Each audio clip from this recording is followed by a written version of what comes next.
It is Scarlet Lake. I think I confuse it with Scarlet. Yeah, it's Scarlet Lake. So this is actually the palette that I usually use. 3, 2, 1. And the first thing that came to my mind is like, what do you mean, why do I paint? I'm a painter, that's what I do, that's my life. And I have been painting since I was super, super young.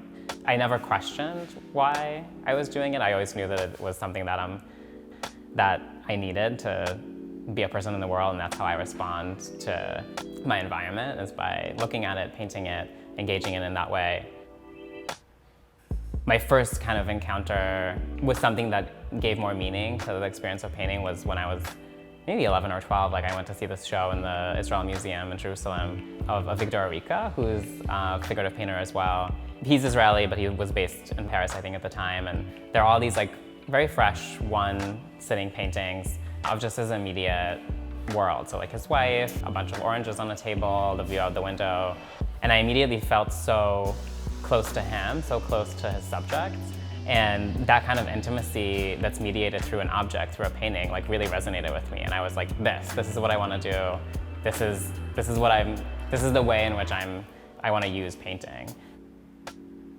So I think from kind of a very young age, this idea of drawing from my personal life, talking about these intimate moments, these humanizing moments that everybody could share in, was really important. And I think that as I kind of matured as a painter, but also, like coming out, understanding that my view of the world, my experiences are not necessarily shared by other people, that there are all kinds of barriers, we're all different, and actually that painting could be a tool to overcome these differences, to kind of transcend societal categories, if you will. So I think that the process has been not necessarily even understanding what it is that I want to say. I think that was just very clear to me from the very beginning in the way that I was engaging with other work, like seeing like Van Gogh or Lucian Freud, like kind of these really early influences, just like this deep empathy. It's more about how do I do it from my own viewpoint, and how do I get another person to engage with the kind of images I want to depict? How do I compel them to empathize and see me for who I am, despite the things that might separate us?